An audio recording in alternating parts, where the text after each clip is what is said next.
Thank you for joining me in this session entitled The Assessment Dilemma. I'm Kathleen Plastow, and this is the research I've been working on for my doctoral studies. So initially, my research started as we all face that same or very similar issue of low numbers in elective music, trying to understand why students who claimed that they were enjoying music didn't really want to go on with our subject. I also then started looking at how assessment was conducted in other areas, and particularly the use of data and how that was impacting on student participation. Through my research, I did discover, however, that Australia has had quite a checkered past of assessment in music. According to Ross, quoted in Drummond, assessment has historically been used to exclude students from programs. Ross, in fact, stated that music teachers liked to get shot of the unwashed masses as quickly as possible in order to bask in the rarefied company of gifted exceptions. Of course, in most recent work, Ewing stated that music teachers do tend to have a tendency to teach to potential. If we have a look then at the issues that do impact on us, we have pressures from external policies, syllabus documentations, government focus on the literacy and numeracy, particularly as it relates to NAPLAN. And these, of course, in many of our schools have a direct impact on the amount of time that we have. And of course, most recently, the inclusion of the AITSL standards. So my research methodology and methods is a case study using a constructivist approach to understand teacher perspectives on engaging with data from music literacy assessment. I've used an interpretivistic theoretical perspective and included surveys and interviews where both students and teachers have been participants. 350 Year 7 music students completed surveys, and 86 music teachers from across Australia participated in my survey research. And from those 86 teachers, 8 teachers were selected to participate in in-depth individual interviews. Of most interest to me were the results from the students and how, in a sense, they don't align with what many of we teachers actually believe.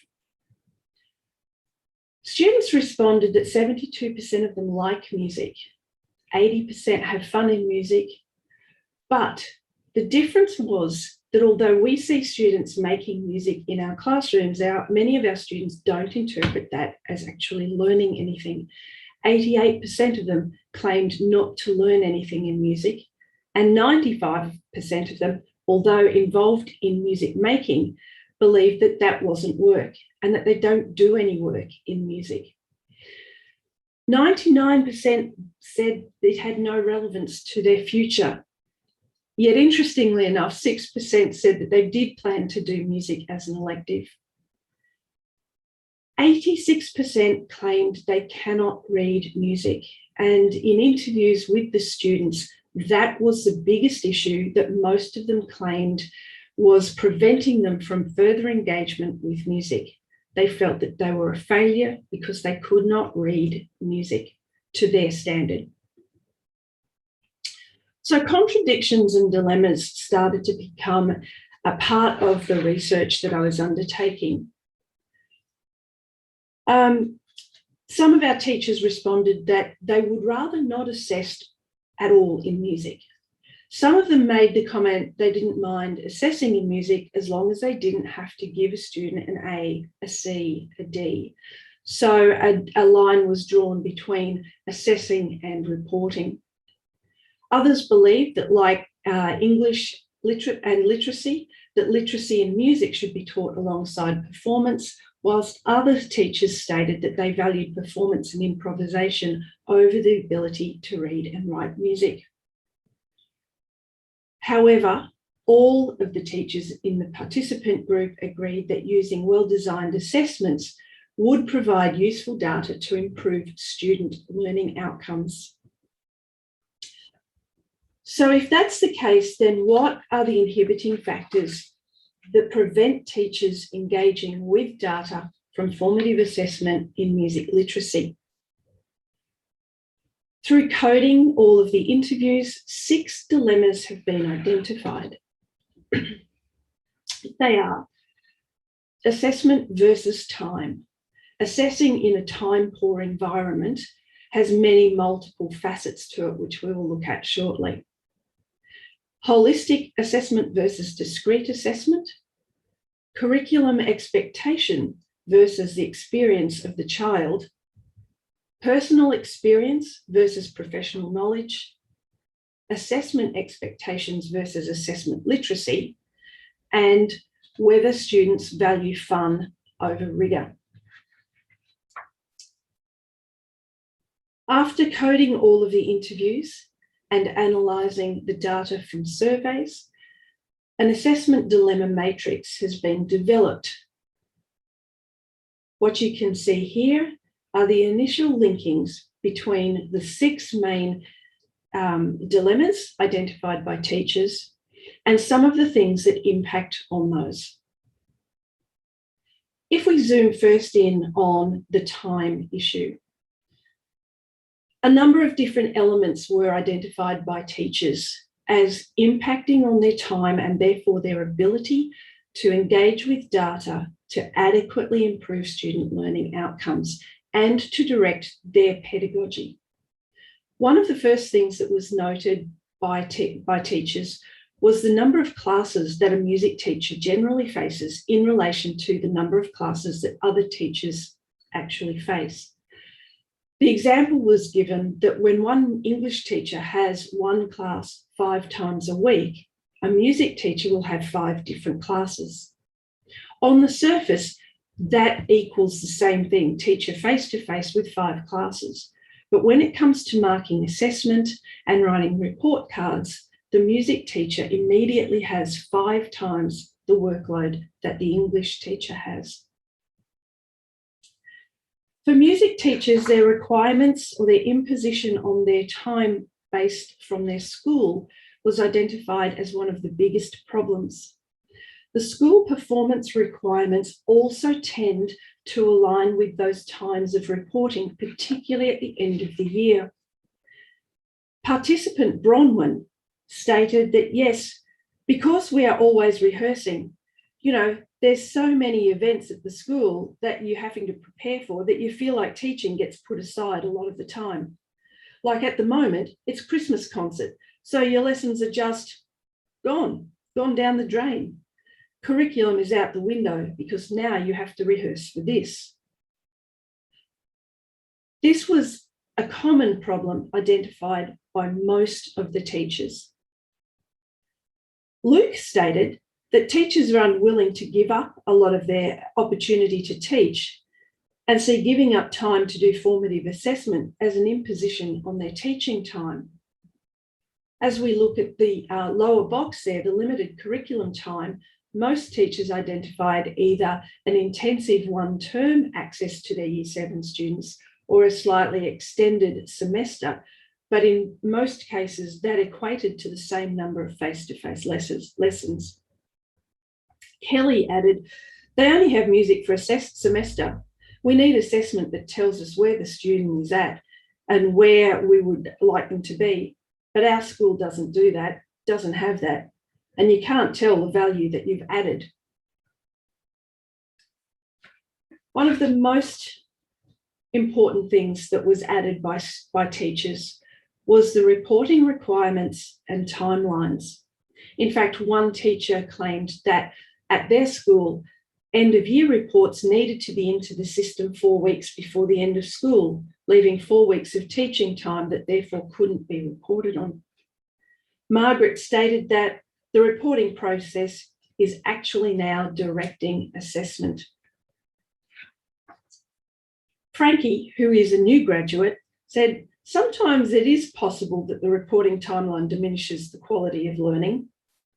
And Harriet, a more experienced teacher, said, Often you find yourself doing assessment that you'd never think of doing simply because you have to tick a box. And that's not the best practice, but that's the reality of music education.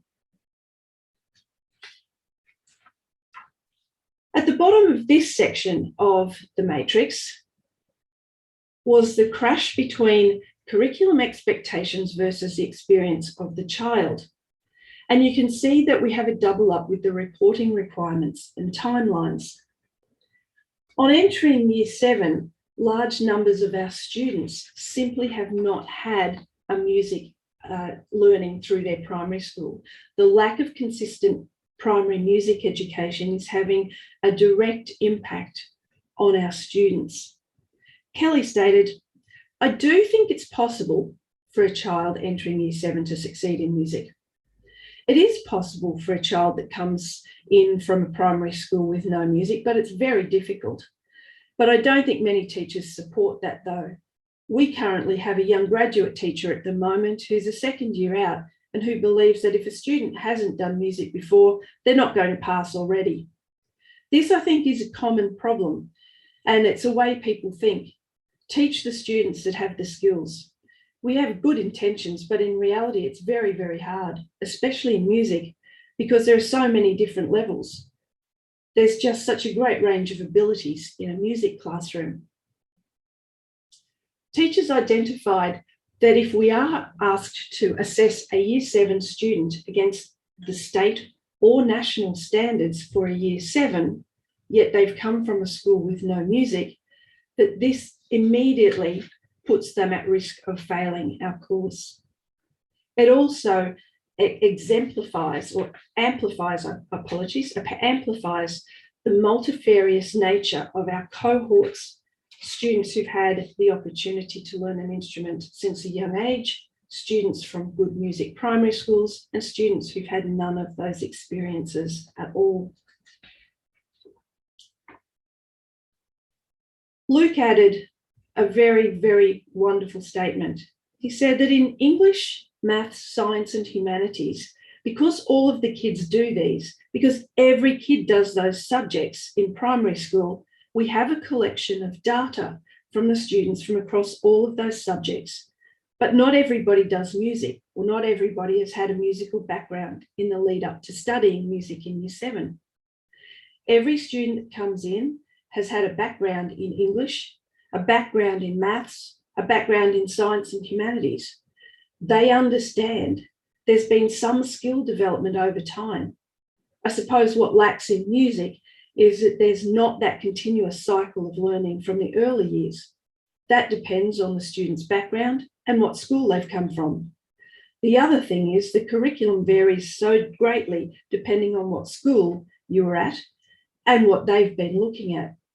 Whereas I find that happens to a lesser degree in the other 4 subjects. The short answer is no. We're not looking at data from music or music-related stuff. As we move then over to have a look at the other side of this first part of the matrix, we look at assessment expectations versus teacher assessment literacy. Most recently, in Australia, we have had the AITSL standards. And at level 5, at AITSL dot point 5, assess, provide feedback, and report on student learning. We have 2 parts of level 5 that impact directly on the study that I'm undertaking. 5.1, assessing student learning. Even at the graduate level, teachers are required to be using assessment strategies, including informal and formal, diagnostic, formative, and summative approaches. At the higher accomplished level, teachers should be developing and applying comprehensive ranges of assessment strategies to diagnose learning needs, comply with curriculum requirements, and support colleagues. The other one that has a direct impact is that relating to interpreting data. Again, at the lowest level, at a graduate level, we would expect that the teacher has the capacity to interpret student data, assessment data, to evaluate student learning and modify their teaching practices. However, in my survey of 86 teachers, 74% of teachers claimed that it was impractical for them to do an item analysis on tests that they give in class. This was for two reasons. One being the time issue, and the second one that we generally assess in a more holistic manner that doesn't give us the data to directly modify and diagnose issues in our student cohort.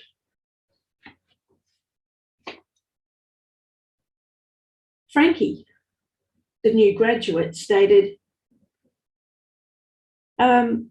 yes, we did, but then we learnt about data, sorry, my apologies. We learnt about data analysis at university, but then you go to a school and have to do it the way you're told, the way they do it.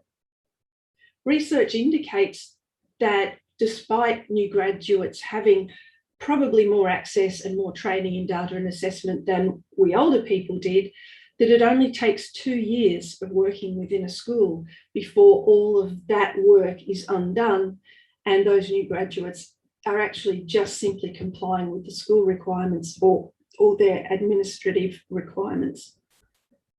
Luke stated that even as a head of faculty in a position where data engagement and analysis is an expectation, I've received no training from the school, and I had none in my university courses. I try to learn on the job from my head of teaching and learning. Harriet stated that no one actually seems to have had any formal training in music assessment. I learnt from my head of faculty, but they had none either, and they learnt from their head of faculty. So when we combine those things together, we can see that people are feeling a level of frustration with needing to engage with data, understanding that there are benefits to be gained from that, but also feeling that they don't have the support to do so in music education. On the other side of the matrix, the other three areas, holistic versus discrete assessment methods and personal experience versus professional knowledge, links very much with the fun versus rigour. And if we go back to what the students were telling us, they claim that they're having fun, but they're feeling like they're failing. If we could focus just at the moment on holistic versus discrete assessment methods. Kelly stated, also, because we test or assess sort of holistically, we don't really know what the students know, which things they can do and which things they don't. But we should assess that way sometimes. Assessing holistically is putting it all together. But yeah, you can't really get data on the specific things that can be done, that can be the focus of learning. It takes a really experienced teacher to be able to get into all those parts of all those things that have been assessed. You can't really know which parts they get and which parts they don't. So you just give a global mark and the student doesn't really have the information they need to improve. They just get a mark. Luke again stated, well, the way we assess is done doesn't indicate what the issue is. Dictations, for example, can have many parts to them, but the way we assess is holistic to the point that we may not be able to pinpoint the issue. And of course, nobody is saying that we shouldn't be assessing holistically. In fact, we all know that that is the engagement of music, putting it together and creating a performance. In fact, Harriet stated, I think for students, the practical element of music is more rewarding because you're applying everything. You're doing what we're meant to be doing, which is playing or singing or doing the actual art itself. I think it's kind of the rewarding thing, that instant gratification. Really, you don't get that from something like a theory test. So we can see that the difference between holistic assessing and discrete assessment methods need to exist, but we need to have them as a balance, as these people, our participants actually stated.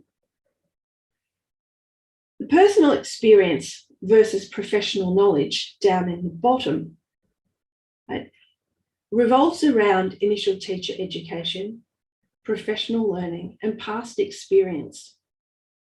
Harriet stated that because kids like to do things, I think basically people can teach from a perspective, a music perspective, people can teach theory really dryly, and that becomes boring, and the kids disengage with the meaning behind it. At the end of the day, our art is praxial. It's a praxial art, really, isn't it?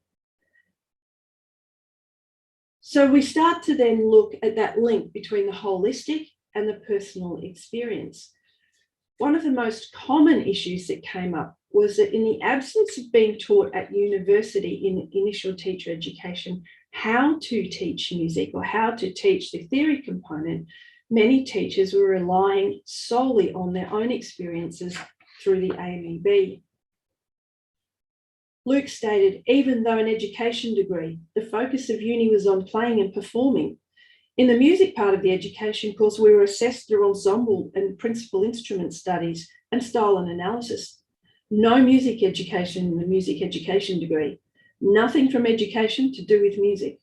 We had no teaching pedagogy training or anything like that. It was just all music. Harriet agreed. At university, they focused on our music, not our teaching. We already knew that. The results then of looking at people's interpretations of the AMEB and theory being boring, then linked with music, the value of music literacy and its link with our time-poor environment. If we're trying to encourage students to participate and our focus is on them having fun, then the focus is on the holistic performance and playing of instruments. And we run out of time then to do the things that we may not necessarily have enjoyed ourselves. And in the absence of any other way to teach it, we're reverting to teaching it in a dry manner, as stated by one of the participants. An additional participant had a very interesting perspective. He had not gone through the AMEB system. Craig stated, I've really never had anything to do with the AMEB. My whole life, I've only had one student even do an exam, and I never did any of them myself. I think it's a very problematic system. My view is that the AMEB is just a business. It sells exams, and it will sell more exams if you are generously scored and feel a sense of success. I was very keen to pass on to my students, however, how to read music, because it can open up a tremendous amount of opportunity for them. But teaching literacy, I found that very difficult. Some struggled with reading and a few would succeed really well. It was clearly a lot harder than the way I had learned, or I had thought I had learned to read music. I think a lot of music kids and all kids get disillusioned and drop out because of the way they have learnt theory. And what is stated and why I started reading music literacy is that's when my teaching really took off. I can directly remember trying some things out, and then I watched my kids take off. So at this point, the research thesis is looking like this. Predominantly, in a small-scale study, music teachers believe that engaging with assessment data generated from formative assessment of music literacy would provide information to improve student learning outcomes and guide pedagogical practice. However, they believe they neither have the assessment or data literacy to achieve this, nor the time or opportunity to improve those skills. Moreover, teachers are torn between their understanding of the value of formative, discrete assessment methods and the fundamental belief that music should be assessed holistically. Recommendations from this research include greater focus on how to teach classroom music at university, specific training on music assessment techniques and strategies, specific training on data analysis and professional learning that is ongoing and targeted to assist music teachers with assessment and data literacy. Thanks for joining me.